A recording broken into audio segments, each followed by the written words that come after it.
Oh, what up chaps, I'm Magical Mike and this is Taco Taco, or Tequatl if you want to pronounce it normally. So the fight with this dragon is the main bulk of the patch, and I'm going to talk about that instead of the LFG system or other stuff that we might have got. The footage that you're actually watching right now is from day 1 on Emery Bay, which is my server, and this is my second attempt at a kill. I'll say straight away that we don't get it. And as far as I know at the time of this video going live, we still haven't had a server success. First off, let me be clear right now that nothing that I say in this video should be taken as the correct strategy. I don't want to be blamed for giving out false information and for clashing out against the guys that know how to beat the boss. What I say in this video is purely based on my own experiences and assumption, being that I have yet to actually finish Tequatl off, so bear that in mind. There's a bunch of new stuff to explain here, so let's get started with Tequatl's attacks. First, he's going to put pools of poison everywhere. He'll summon a bunch of minions to attack certain areas. He'll stomp the ground. He'll put the fingers out. And he'll make tidal waves that you have to jump over or dodge through. And finally, he'll breathe a fear and put more poison all over the place everywhere else. But that's only stage 1. So let's go over the first 25% of the fight. At first, he's incredibly resistant to damage, so you want to pile as much DPS onto his face as possible via the main Zerg at the front. Those guys should have stun breakers for the fears, and will have to dodge the waves and all sorts of other stuff they have to face. The poison pools that he puts down do a lot of damage, and you can't deal with them on your own. You can constantly cleanse the poison, but because it pulses, there's no point. This is where the main mechanic of the encounter comes into play then. There are 2 sets of turrets, so there's 6 in total, 2 sets of 3, and these are near the mega laser. These have to be manned by players, and they are therefore so crucial in actually killing the dragon. You don't understand how crucial these turrets actually are, seriously. Skill 3 on these things is a ground targeted cleanse that you can fire at your Zerg to get rid of the poison pools.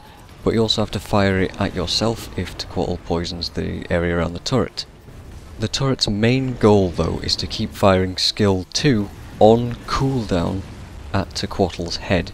The dragon gains a stacking buff over time that will slow you down quite a lot, and you need to prevent the buff from hitting 20 or 25 stacks, I don't really know how many, I think it's 20, or else he goes invulnerable and wastes your precious time. And yes, you're going to need all the time you have available to you to get a kill, so preventing those stacks is essential. So skill 2 on the turrets will remove those stacks, so that's why it's so important for that skill to be spammed on cooldown. You can tell if the guys on the turrets are doing a poor job if the stacks of this buff get to 25 and the bone walls go up. But we shouldn't blame those people, because there might be other stuff and other factors going on there which are actually preventing them from doing their job properly. Skill 1 on the turrets will do some damage and should be used whenever you can, and skills 4 and 5 will drop AoE buffs that you should fire at the main Zerg in the front lines. Again, use those on cooldown. These turret users will also need some defenders, as a bunch of mobs are going to spawn regularly to go and bother them. The turrets can be destroyed, and therefore they need to be repaired. If one goes down, grab a hammer from a nearby box and use skill 1 on a broken turret to bring it back. Again, this is only going to waste your time. After all of that, when you eventually get the dragon down to 75%, he'll fly off and he'll spawn a ton of mobs to the north, the east and the west batteries, and also on the mega laser itself, and this causes a dynamic event to trigger. You'll need to split up and defend each one of these spots for a couple of minutes. You can use the jump pads to move around as quickly as you see fit, and you need to be quick, because these objects can be destroyed very quickly, which is what happens in this video, and then you miss out on an opportunity to do a lot of damage which you really need. If you're successful in defending all the batteries and the mega laser itself will fire, it'll do a bunch of damage to the dragon, it'll prevent him from doing this massive wave which will kill everybody, and it will stun it for a short time, which makes it weak to regular attacks, at which point you need to just pile on as much DPS as humanly possible. After he recovers from that, he'll get a new attack that sucks you under the swamp water and you have to swim upwards before you die. Every 25% damage you do to the dragon itself will repeat these cycles, and eventually you'll kill him. Unfortunately, the furthest I've got is to the event that you see at the end of this video, the Defend the Mega Laser event, and we fail that, and that's my experience so far. So I'm interested to know what other people think of this fight. I've been reading on Reddit and things, there's a lot of varying opinions. I'm sort of split into two minds about it. On the one hand, I appreciate the challenge, but on the other, I don't feel like it's really an appropriate setting for such an encounter. I've never played any kind of raid content in any other MMO, and certainly not in Guild Wars 2. Guild Wars 2 is a game that allows people to play in a dungeon and still finish a run if someone, well, sucks, basically.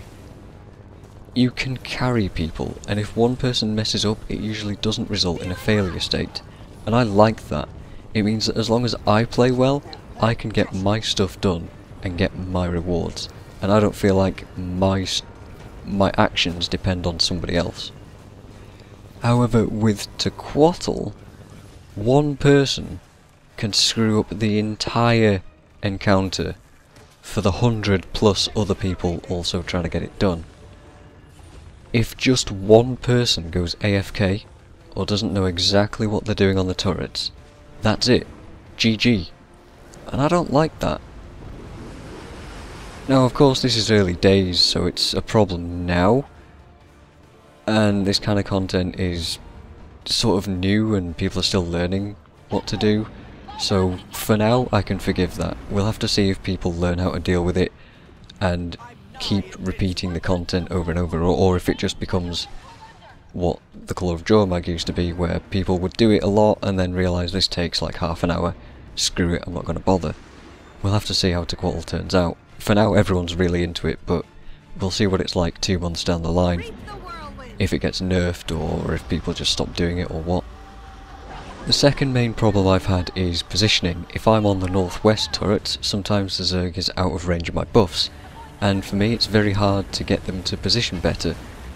Coordinating with those commanders and those people trying to organise the Zerg is actually very, very difficult, and I feel it's so important that commanders and the Zerg actually coordinate properly and figure out what they're doing so that I can get the buffs on them.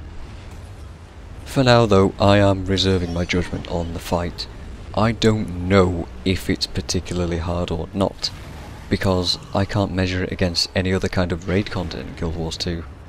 So for me, I still have to wait and see what happens with it. The rewards are there with the ascended skins and the expensive mini, but is it too challenging? We'll have to see if Arenanet just nerfs it or not. I mean, for now, like I've said, I can't tell. I also feel a little bit sad that people are guessing to other more successful servers like Blackgate and Tarnished Coast to get carried, instead of staying loyal to the home server and trying to learn and improve. But having said that as well, there's a huge problem with the overflow system and trying to organise people properly in different overflows in the main servers and all that sort of stuff. There's a huge, I don't know, there's a lot of people on Reddit and things saying, making good, informative and useful posts on this sort of stuff.